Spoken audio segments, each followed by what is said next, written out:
Welcome back to Hong Kong. For good now. Oh yeah, I've got PR now. I'm a permanent resident. For good now. For good now, yeah. Literally, I have the card and everything that says this person has right of abode in Hong Kong. Did you update the picture? Yeah, you have to update the picture. Do you look less like a thug? I do think the picture looks better. I mean, it's still not a good picture because, it's me. But the previous picture looked terrible because I didn't realize they're actually going to take a picture. You didn't look terrible. You just look mean for some reason. Did I look mean? I just thought I looked like I'd been in an accident or something. Like I did not look good. No, I just think you looked mean. Okay. My Hong Kong ID picture, this is not my driving license picture. I know my driving license picture, people have said that I look like some sort of hooligan. Oh, maybe I'm looking at your driver. Yeah, you were like thinking of my driving license picture. My Hong Kong ID picture, I just looked like I'd been like mugged on the way over or something. It was not good. It looked like I'd met myself from my driving license and been punched in the face or something. I don't think I've ever seen this picture. Well, now it's gone, so I've got a different one now. How would you describe your new one? Just meh. No, it just looks like me with like a blank expression. Fine. That's not what we were here to talk about. The SCMP reported this week that in Shenzhen, they're using facial recognition and AI to automatically identify jaywalkers and name and shame them on giant billboards or send them an SMS to say, you were caught jaywalking at this time. And the proposal is that it's going to stretch to automatically fining and charging jaywalkers. So are you going to move to Shenzhen then? No, I'm never going to Shenzhen again. Yeah, I was incensed. I thought this was outrageous. This is using technology for evil. I literally couldn't believe it. I was actually like, wow, the future is here and it's a dystopia. You're fine with this? I was driving to the village yesterday on the motorway. I was thinking at some point they're going to, minor offences like undertaking, which I do. Small things will become a big deal. Well, it's like average speed limit checks on the motorway. Like, let's be honest here, like everyone speeds on the motorway, right? Like no one's driving at the speed limit on the motorway. Like everyone is breaking the law. Everyone's breaking the law all the time in small ways. All the time. But usually it doesn't matter because everyone knows that everyone else is doing it and no one's checking on you all the time. But suddenly with AI, the cost of enforcement goes to practically zero and they can just do speed limit checks everywhere all the time.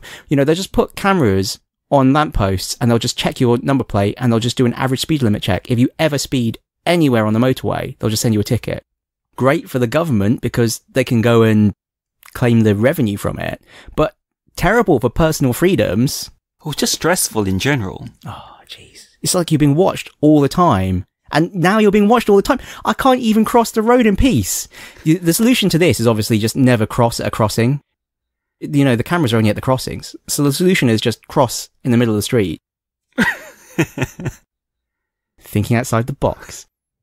That's a good point. Until such time as they put cameras literally everywhere, which is probably, like a year away. You said, I can't wait for them to bring this to Hong Kong. And I actually said, yeah, that's the day I move back to the UK. Because in the UK, jaywalking is legal. In the UK, jaywalking is a joke.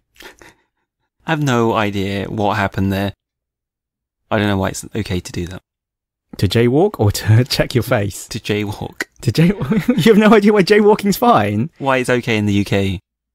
Or whether it really isn't okay, I have no idea. The UK actually does care a lot about personal freedoms, weirdly. For a society that has security cameras everywhere, they do weirdly care about personal freedoms a lot. Like the massive backlash in the UK against ID cards. On purely ideological grounds. They're going, I don't want the government knowing everything about me. I don't want to have to carry a card. I don't want to carry papers like the war, There was this massive backlash against it. And yet, at the same time, there practically is an ID card in the UK in that most people have a driving license. And most of the time when you need to prove who you are, for one reason or another, you're not going to show them your passport because you're not carrying them around with you. You'll show them your driving license. So, there kind of de facto is an ID card in the UK, but it's not an ID card in air quotes, so it's okay. I guess the same thing in the US where, you need an identifier, so everyone uses their social security number, but your social security number was never designed to be a private identifier, so it gets leaked all the time and it's a complete mess and blah blah blah. So, yeah, I don't know. Finally. After this rant, a food challenge.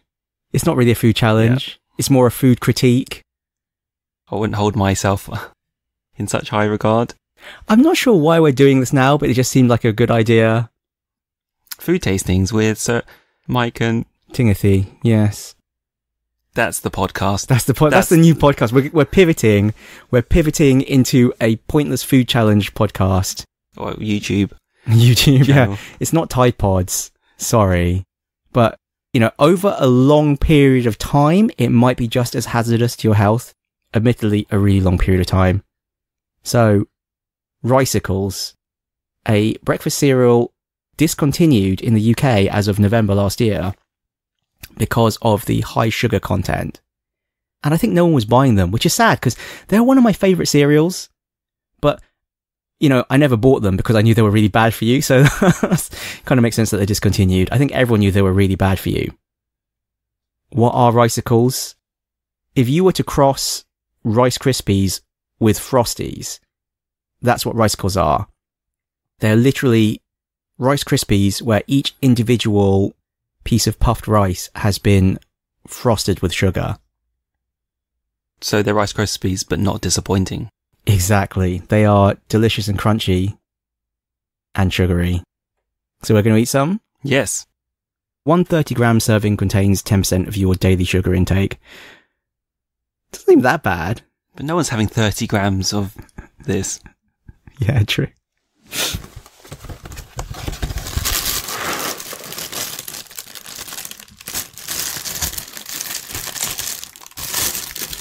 Alright, I think you should serve yourself however much you want. Should be okay.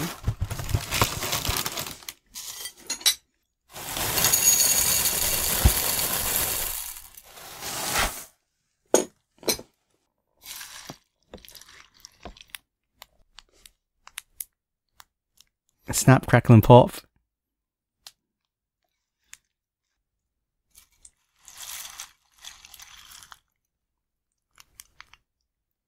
Alright, so try your delicious Ricicles. So they really do look like Rice Krispies. They're literally Rice Krispies coated in sugar.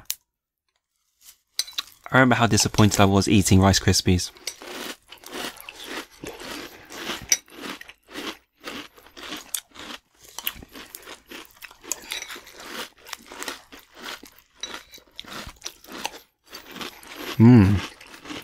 They're still very crunchy.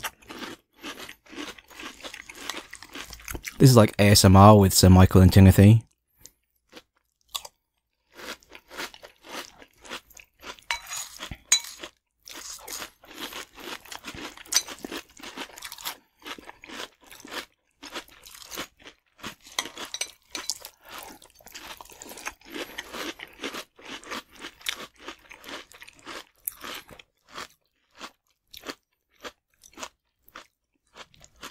So you used to have a lot of Ricicles? No, I think they were like a special treat because my parents also knew they were really bad for me.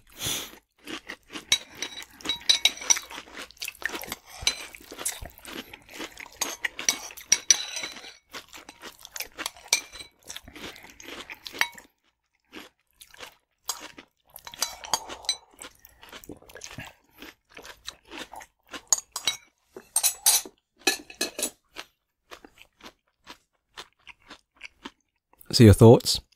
They're exactly how I wanted Rice Krispies to taste like. Yeah, they're delicious. You know, like Cocoa Pops, when they turn the milk chocolatey?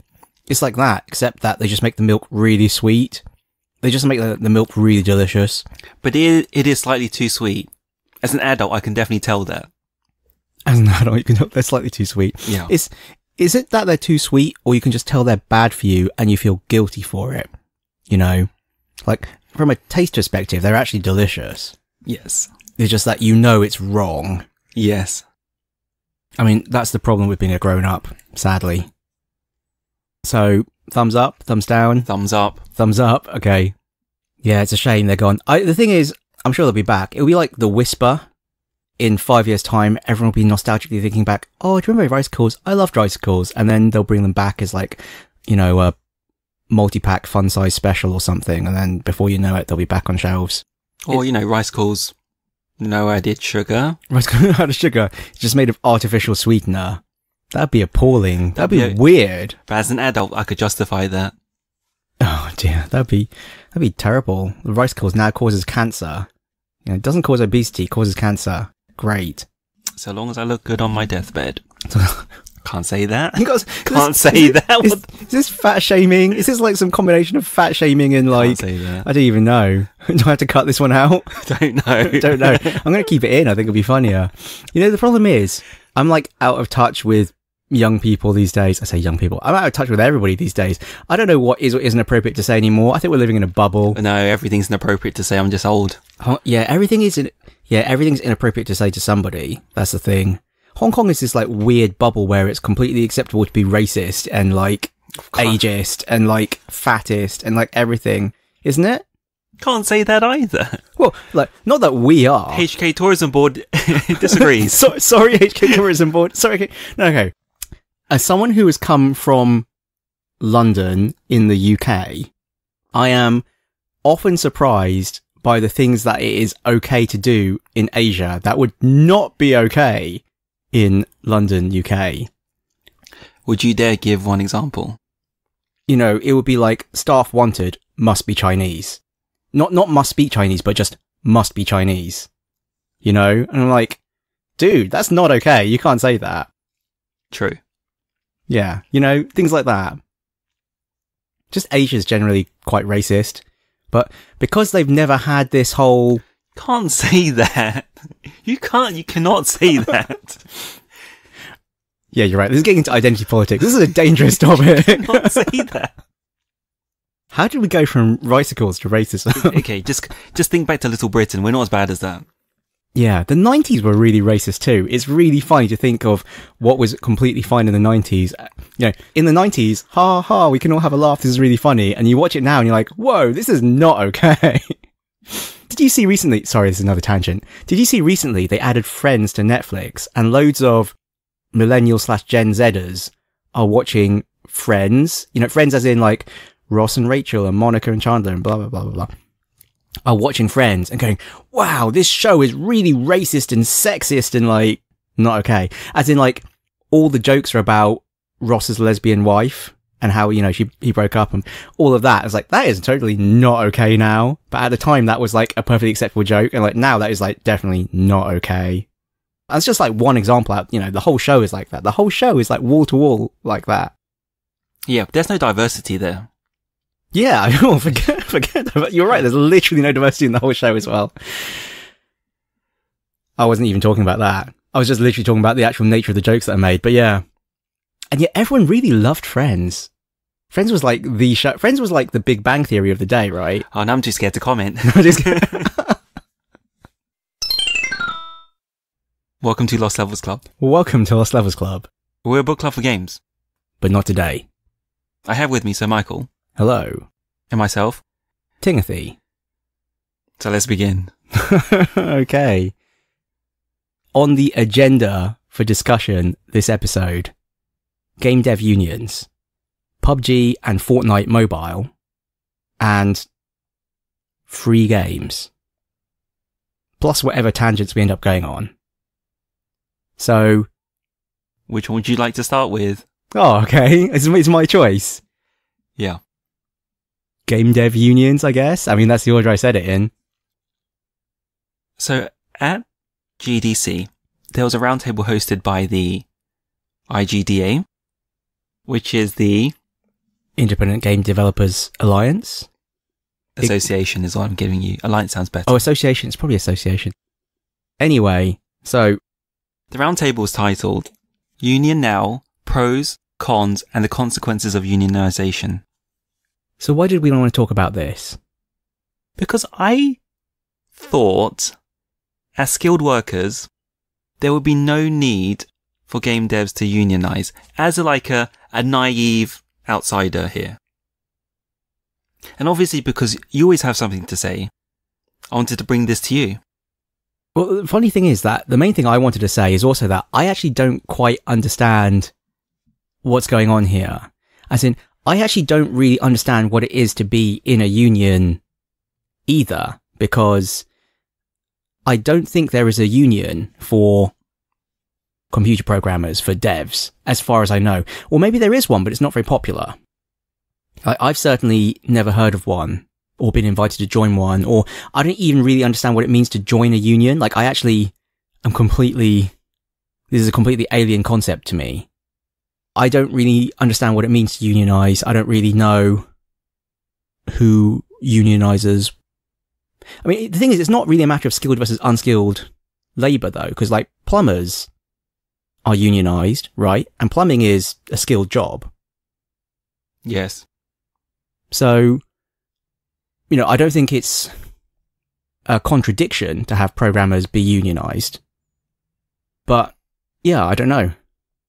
Is this all we have to say about it? This is very disappointing if so. It does seem that the reasons for unionizing that are referenced in this write-up that we've read are not so much about the salary, but more about the working conditions. Yes. So it's the perpetual crunch that game programmers have to go through. Because, it does sound awful. I don't know how much we've mentioned this before on the podcast, but, we're both programmers. We both work for mega corporations, different ones. And, you do have projects, you'd have deadlines, you'd have to go through crunch times, but it's relatively unusual and it's relatively transient. Like, you might be crunching for a month, maybe, and if it's more than that, something's gone horribly wrong.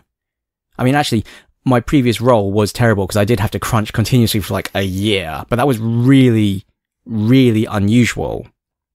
That was seen as something's gone horribly wrong and everyone's permanently commiserating with you that this thing's gone so disastrously wrong that this was required. Whereas for game programming, that seems to be completely normal. And game programmers don't get paid as much as well, from the sounds of it. Something we did want to add, though, is that their work is way more fun. Just as hard. Okay. Wow, it's really funny that we both went completely different directions. But yeah, I think both those things are true. I think the level of technical skill required to make a good game, if you're going to be a good programmer in games, yeah, it's technically very complicated. But it's just not the programmers, it's artists. Yeah, it's designers. Artists, it's sound designers, it's, et cetera, et cetera, et cetera.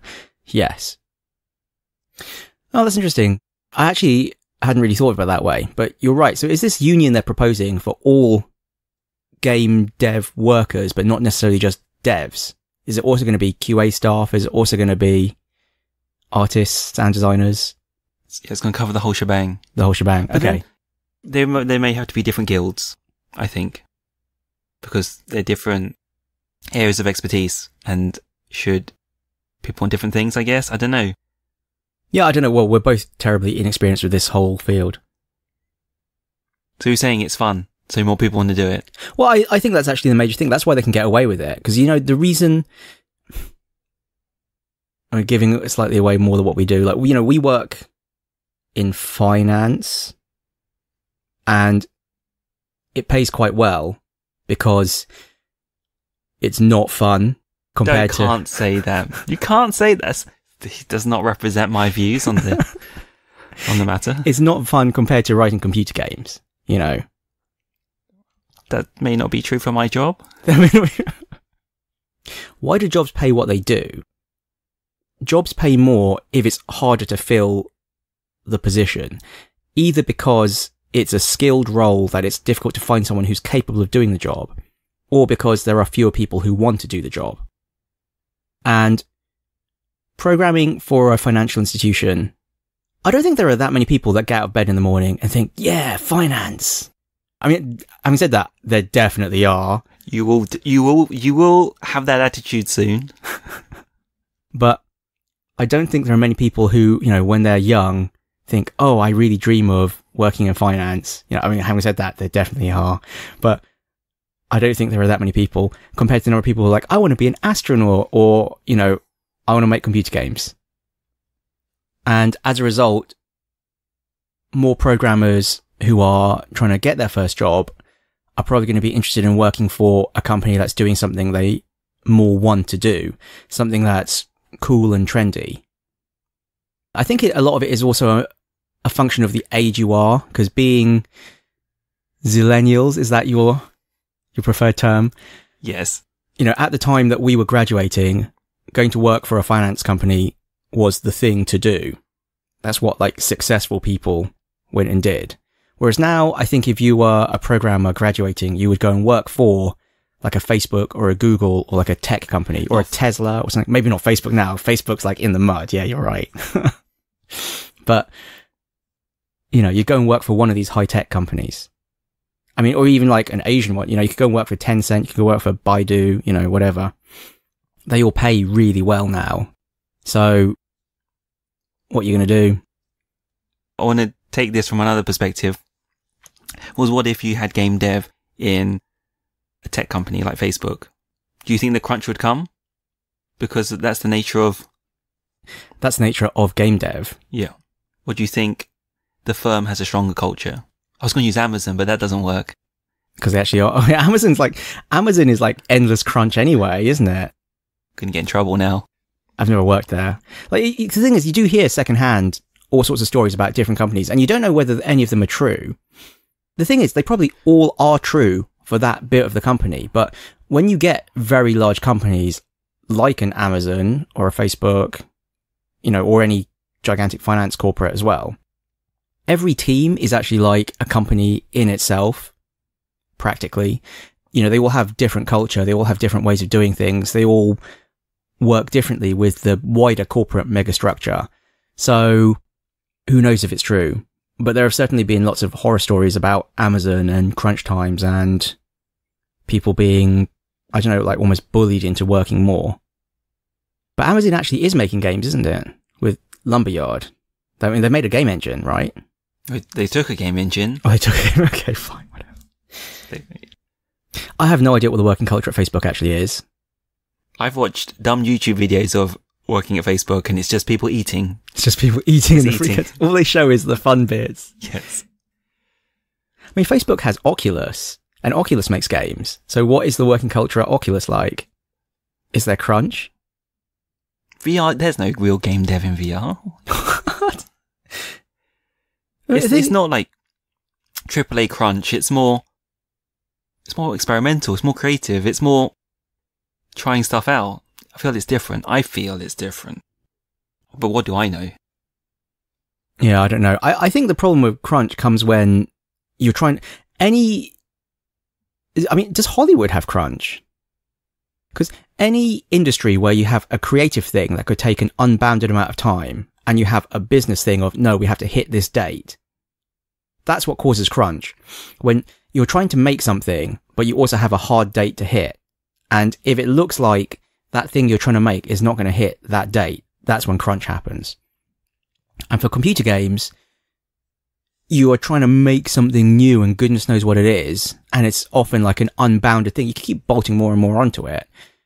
That's why you hit crunch a lot of the time. Like, you just get like feature creep and scope creep. You're like, oh, but wouldn't it be great if we had a crafting system? Oh, imagine if we had this story or we had this character, you know. That's what causes it. I don't know whether other creative industries are more well bounded in terms of what you can do, and as a result, are less likely to hit this problem. It's funny though, because if you think, when it comes to writing novels, you definitely don't have crunch there. I mean, George R.R. Martin, who's writing A Song of Ice and Fire, so the whole Game of Thrones series, he took like 20 years to write one of the books, didn't he? Like literally 20 years, is that right?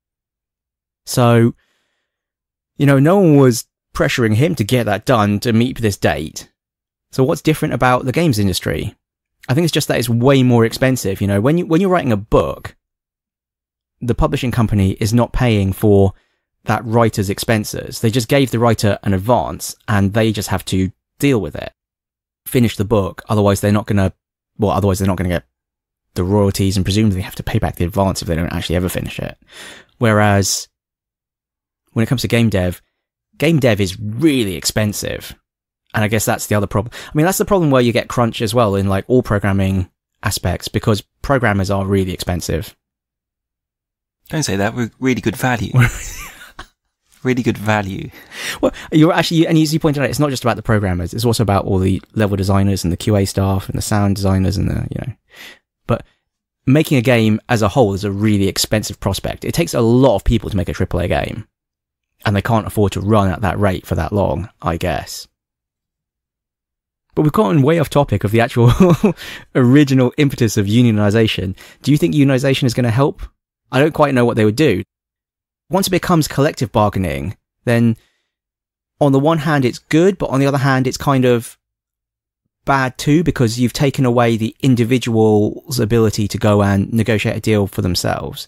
I mean, I don't know, I don't really understand all of the mechanics of the situation for game, creating a game. And what at the end can they do? Even if they just abolish crunch, and they say, okay, you can't crunch anymore. Is this going to lead to more formulaic games? Because they're going to have to plan them better to avoid crunch. But that also means they're going to have to do fewer experimental things too. Will it be a good thing or will it be a bad thing? Will it be a good thing in that they'll just be forced to plan better, forced to put more lead time in? Games will become more expensive to make, but we'll still get the same games. Or will it be that they'll just make less ambitious products in order to make sure that they can plan them? Okay, no crunch. Ship it, and it'll be hot trash. And can you have non-union shops? We know, because it's up to the individual to sign up to the union, right? Not everyone in the company needs to be part of the union. I don't like the member rates. I'm not going to be part of the union. What we're really saying is that we're completely ignorant of this whole. We probably shouldn't have talked about it. We should have done more research. Sorry. But hey, if you found this topic interesting, maybe you should do some research yourself. Take some personal responsibility. Anything more to say? No. Okay, so having dug a deep enough hole with that, let's talk about something we're more familiar with. Really? I'm not very familiar with this either.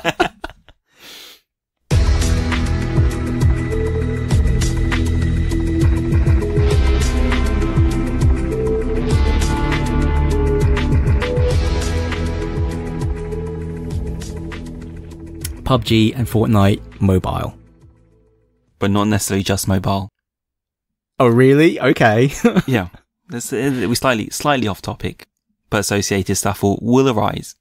So both PUBG and Fortnite have been released on mobile now. Yes, they have. You've played PUBG on mobile. Okay, well, first off, I think what's interesting is that Fortnite on mobile, I think, is just Fortnite. It's the same game. Whereas PUBG Mobile is actually a completely different game. Keep going. So PUBG on mobile is made by Tencent, who bought a stake in PUBG, and it is a severely cut down in terms of visual assets. So they've gone and significantly downgraded the poly count and everything in order to make it actually run on a mobile, because as people are always saying, PUBG is the most horrendously optimized game. You can have a supercomputer and it will be running at 20 frames per second. I had to buy an outrageous computer to play PUBG at good frame rate. So obviously, in order to make it run on a mobile, they've gone and just severely downgraded all the geometry. I don't think actually that much has been lost, but they have, you can see it looks different. All the key structures and stuff are there, but it's significantly cut down. It's third person only. It's being played on a mobile. So PUBG is a game that usually you have to be very precise about. Literally, it's been the case before that I've tried to take a sniper shot and someone's taking a step backwards and the bullets pass between their chin and their neck and it wasn't a hit. PUBG is very precise about the hitboxes. The mobile version is not. The mobile version is hooped up, auto aim. And it turns out the mobile version's full of bots. I played one game with the mobile version and I was like, yeah, I won, chicken dinner, I'm a genius. And then I read loads of articles about how it's all bots the first match, or mostly bots the first match. If I'd known it was all bots, I would have played really aggressively. I actually played it like I would have played a proper game of PUBG, so I was really cautious. It's about winning, so it's about survival. It's not about getting a high kill count in PUBG. So I actually played it very cautiously. If I'd known it was bots, I would have just Rambo'd in there and probably got 20 kills or something. But I didn't know at the time. So I think PUBG Mobile is a different game. But I think Fortnite on mobile is literally just Fortnite. Because it's the Unreal Engine well, PUBG's the Unreal Engine too, but Fortnite is much, much, much better optimized, and the art assets are relatively simpler too. So it runs on mobile fine, and it's a more arcadey kind of game. So the mobile touchscreen controls actually also translate kind of better. They're more forgiving. When you said it's just Fortnite, I thought you meant it's not the Battle Royale, but obviously it is. No, it's Fortnite Battle Royale. Sorry, to be clear. It's Fortnite Battle Royale. But does anyone play the non-Battle Royale Fortnite? It's funny because I actually really did want to play the co-op non-Battle Royale Fortnite, but it seems that everyone's forgotten about that. You have to pay for that, right? Yeah, well, it's going to be free to play as well. But yeah, you did have to pay for that. That's why no one was paying for it. It is fascinating that Fortnite was in development for years with all these art assets and all this game design and stuff went into it. And then it didn't really catch on. And they just pivoted to like, oh, PUBG's really popular. Let's slap a Battle Royale mode on Fortnite. And then it's just done gangbusters. You know, it's done... Didn't it overtake PUBG for the first time? Yes, it did. We were going to talk about that. Last month, the monthly revenue for Fortnite overtook that of PUBG. So I was out for dinner yesterday with some friends, and one of them went on this massive rant about how disgusted he was that Fortnite had done this. You know, he said, it's outrageous, it's disgusting that they've gone and just copied PUBG, and they've become... This guy doesn't even play PUBG. He was just like offended on behalf of PUBG, which I actually found quite funny that, you know, people feel this strongly about it. But it's true. It's actually kind of disgusting in a way, but you know, it's business. So it's just more accessible, and the kids can play. The kids can't play PUBG. Yeah, I mean, you need a freaking supercomputer to play PUBG, and Fortnite runs on anything.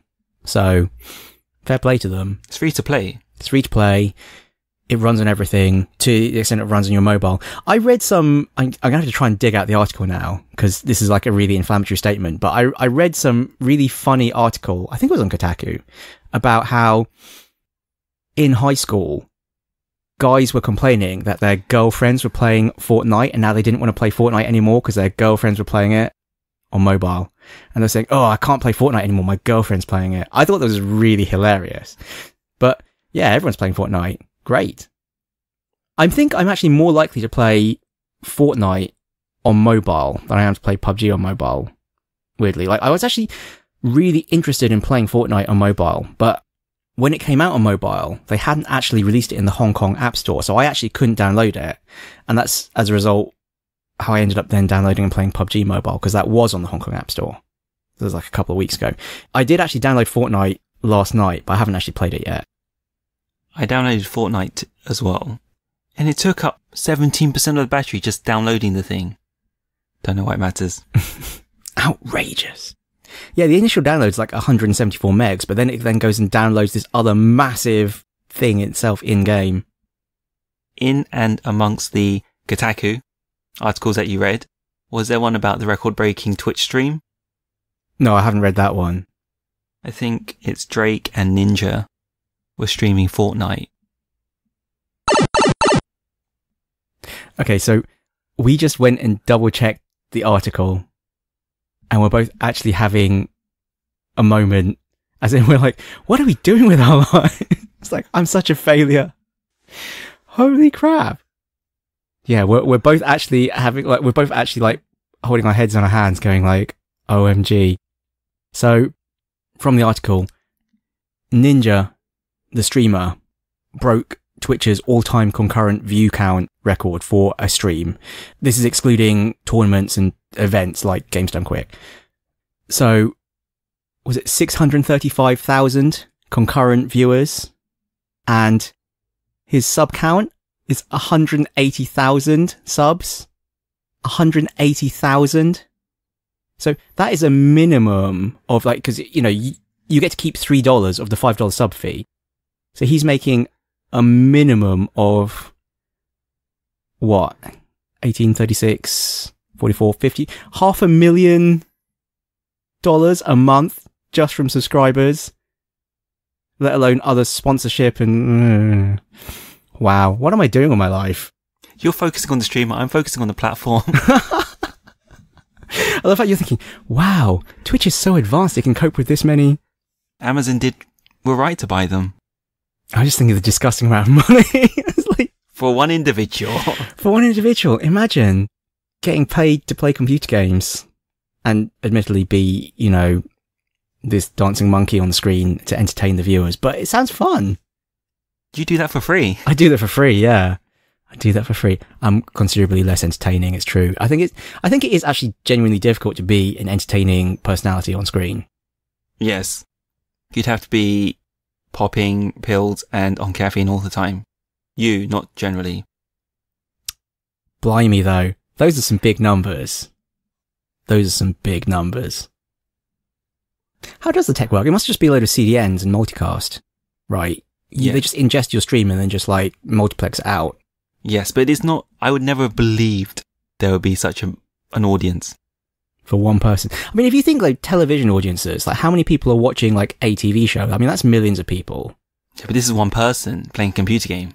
Yeah, it's true. This is one person playing a computer game. I don't watch TV anymore though. Like, I think we've said this before, but I literally don't watch TV anymore. I watch occasionally Netflix and most of the time YouTube.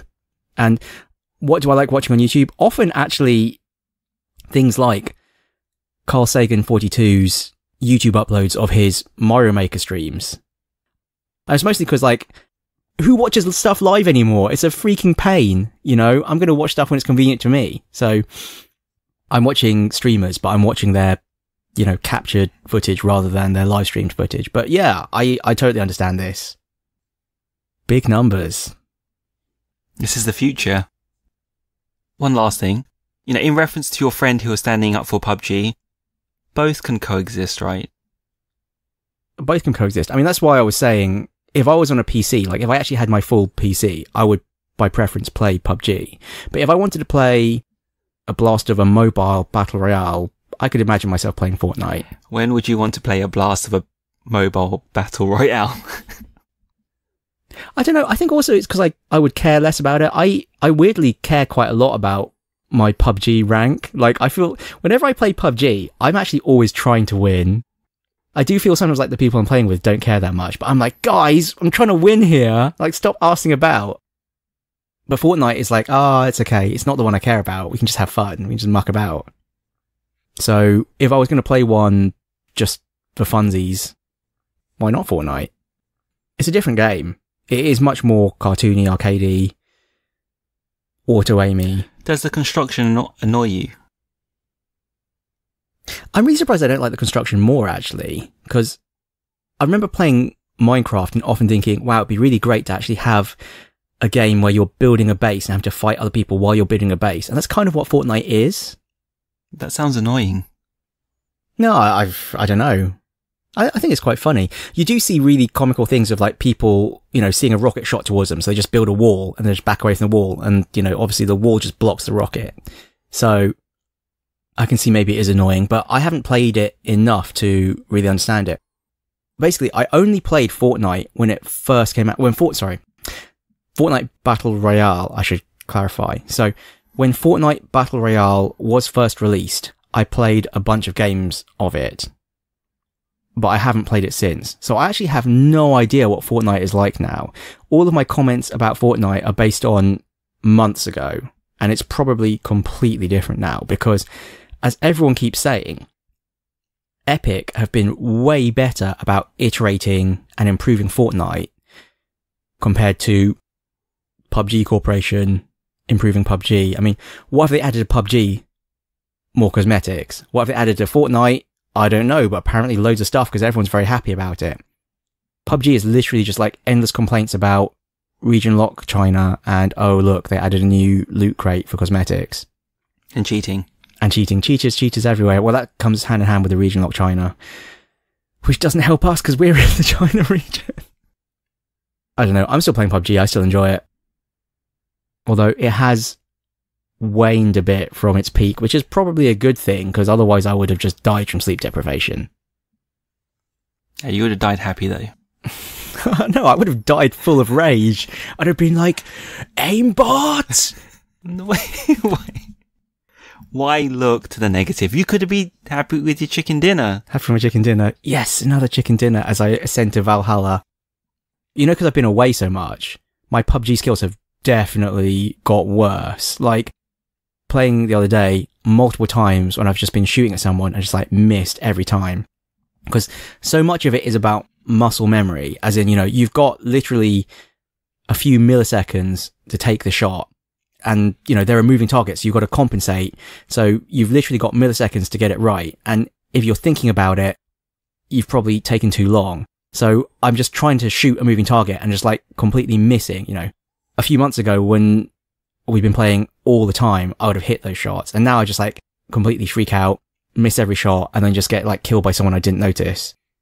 So yeah, I've got worse. Such is life. And my PUBG squad are all moving back. It's sad. Like Hong Kong, you know, transient expat town. Half my PUBG squad are going to move away again. I'm going to be sad. So you're recruiting now? Recruiting. Recruiting. Yeah, recruiting for Sir Michael's PUBG squad. Must have a high tolerance for abuse and an excellent shot. Submissive. Submissive. Must follow instructions. No. I'm surprisingly zen about PUBG. I'm like, where should we drop? I think we should drop here. And someone else goes, I think we should drop there. It's like, all right, fine, we'll go with your idea. Because then, you know, when it goes wrong, I can go, well, it was your idea, man. I wanted to drop over there. Sorry. Maybe we should move on.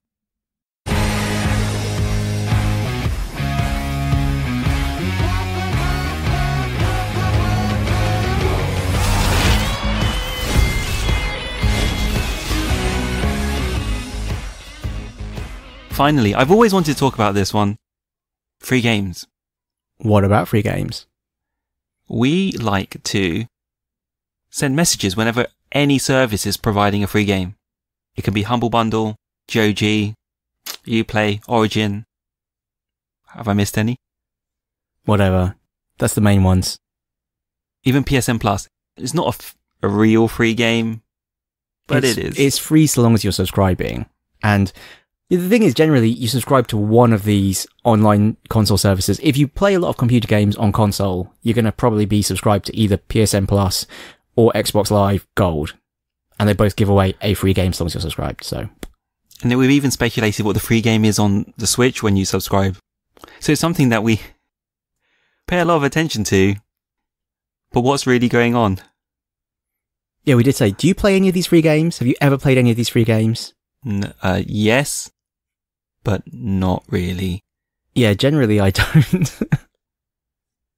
But what's going on? What's the psychology behind this? Why are we so enthusiastic about claiming these free keys? Everyone loves free stuff. Is that not enough? Before you judged me, because I used to say, if it's not got over 80, I'm not going to claim it on PSN Plus. Yeah, it's true. I forgot this. You were right. You didn't used to claim the free game on PSN Plus. You used to deliberately not claim free stuff. Yes. On that condition. So I don't know what you said. I don't know what you said that made me change. I think I said, you're an idiot. Why would you not claim it? It's free. But now all my Steam stats are going to hell because I've got loads of games unplayed. Why do you care? Why does it matter? Wear it like a badge of honour. 2,000 games unplayed. And there's like a financial cost associated. I wonder if Steam DB really knows how much I paid for these games. But there's a financial cost for you not claiming the game. The game has a monetary value. If it doesn't cost you anything to claim it, then you are throwing away money. I mean, this is what I actually said to you. I actually said, from a rational perspective, the game is worth money and they are giving it to you for this limited period. If you don't claim it, it is like you throwing away the money. Your counter-argument would be, if I'm never going to play it, then it's worthless to me, so its notional value is 0. Which is also true, but do you know for a fact you're never going to play it? But then isn't there the stress associated with ownership? Well, for me, that stress is 0. So that's why, for me, it is a rational decision to claim the free game. If you are telling me that owning a game that you haven't played itself has a mental cost for you, and if that cost is more than the monetary value of the game, multiplied by your probability of playing it, then you can tell, sorry, it is a very engineering way of looking at the problem. But this is how I look at the problem. So, for me, I always claim the free games. Always. And so now, I always claim the free games. Because I won you over with my superior logic. So this month saw Humble Bundle announce we'll just give 2 free games away, The Darkness 2 and Spec Ops The Line. You probably already had these. I didn't have Spec Ops The Line. I did have The Darkness 2. And there was also Hitman Spring Pack.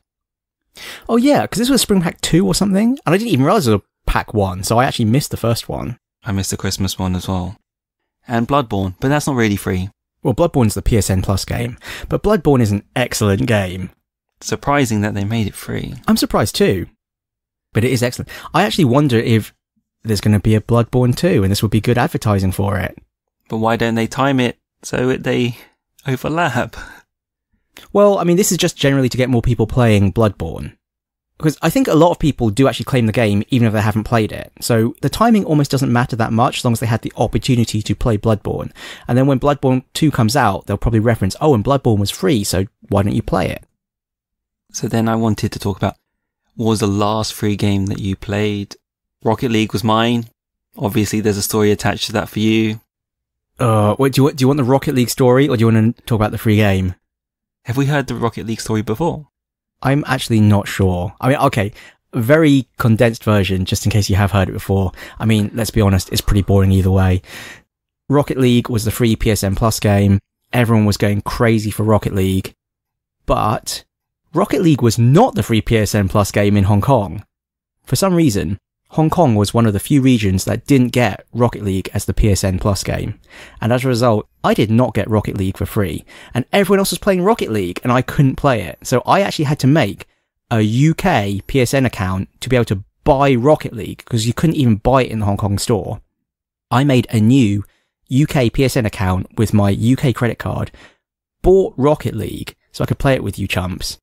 And then next month, Rocket League was the free PSN Plus game in Hong Kong. I was like, thanks a lot, guys. Like, I own this game twice now. But of course I claimed it. So, that's my Rocket League story. So what was the last freebie that you played? I'm not sure, actually. I'm genuinely not sure what the last time I played a free game was. Yeah, I actually can't remember the last time I played one of the free games that I received. I guess there have been plenty of VR. Well, no. I've had so many free games. I haven't played, is it Robo Recall? I haven't played that, for example. I got it free. I haven't played it. I actually think the last one I played was, what is that game on PS4 where you have to make the different kinds of soup and build the factory? Oh, Nom Nom Galaxy. Yeah, that was a free PSN Plus game, right? Yeah. I think that's the last free game I played, and that's because we were playing it couch co-op. I think that's the last game I claimed as a free key and played. Surprisingly, that was ages ago. I claim all these free games. I very rarely actually play them because I've got so much other stuff to play. You know, this endless backlog, and I keep buying more games, embarrassingly. So, yeah, very rarely does a free game come out that happens to be one of the games I wanted to play anyway. And you didn't have. That I didn't already have. Yes, quite. I liked what Uplay did with their games over a period of 9 months, it felt like. This is the Uplay 30 stuff for the 30th anniversary of Ubisoft. They had that Ubi30. Yes. Yeah, they were giving away games for a long time. But you had to play them on Uplay, didn't you? Yes. So I actually claimed them, but I've never played them because I haven't installed Uplay. You could argue that this is madness. But unsurprising. Well, I have my maximizing utility function. I mean, I do have limits because there are non-monetary costs too. Like if you have to give your email address and, receive marketing emails, or if you have to like install some new piece of software or something. Actually, you know what? I did play Shadow Complex. I did install the Epic Games Launcher to play Shadow Complex again. But you have that for Fortnite? As a result of that, I also had it and I used it to play Fortnite. But the initial impetus for installing the Epic Games Launcher was actually to get the free copy of Shadow Complex. Though I must only played it for like 5 minutes. Because I've played Shadow Complex before. But Shadow Complex as a game was good. I mean, I think it's quite controversial now because of the involvement of Orson Scott Card, who, well, let's not say anything about that for now. But the actual game's a good game. It's a very well executed Metroidvania. Any more to add? No. I think it is pretty funny when you actually literally ask me, what's the last free game you played? And I was like, oh, I can't remember actually. I claim all these games and I never played them. Do you have Origin installed on your PC? I don't have Origin installed on, because my PC's blown up. I used to have Origin installed, but then earlier this year my PC blew up and I've had no reason to install Origin again. I had it before for Battlefield 3, but I've had no reason to, reinstall Origin. There's nothing I really want to play that's only on Origin now. Oh no, I tell a lie. I have got it, don't I? Because I had to use it for Star Wars Battlefront 2, the beta. And I played it and I was like, wow, I don't need this game. But yeah, actually, I do have Origin purely because of that. Does that count as a free game? The open beta? Not really. Not really. Okay, fine. Do you know they have an on the house game? Is this like a monthly free game or something? It is a free game. I don't know if it's not monthly. I think I do know about it and have claimed it every now and then, because I think I have Theme Hospital as a result of it. But it's a very unoptimized version of Theme Hospital. Like, it's literally just the EXE and it just doesn't work properly on a modern PC and stuff. Exactly. So you do care. It's weird. It's weird. As you say, maybe I'm being irrational. I dare not argue that. That's it. That's all I have. I'm satisfied. Okay. Well, this was a weird episode. We were Lost Levels Club. We still are Lost Levels Club. Please rate and subscribe to us on iTunes. Please, please, please. You can find us on email. mike.and.ting@lostlevels.club. On Twitter. @lostlevelsclub. On YouTube. As Lost Levels Club. On Twitch. Also as Lost Levels Club. And Reddit. /r/Lost Levels Club. One final thing. What are you grateful for? Oh man, I say this every week, but I don't know why I'm always surprised by this question. I'm grateful for the excessive number of public holidays in Hong Kong right now. We've just had Good Friday. This is currently, at the moment we're recording, Easter Monday. And we actually also get next Thursday off for the Qingming Festival. Because Hong Kong gets all of the UK public holidays and all of the China public holidays off as well. As two English speakers, how is next Thursday not this Thursday? I don't know. I probably should have said this Thursday, shouldn't I? It's because I'm kind of confused about this being Monday, because in my mind it's still last week. So Saturday, the Monday after, if I were talking to you on Saturday, what is Monday? This Monday or next Monday? Because it's next week's Monday. Wow, we're having grammar club, are we?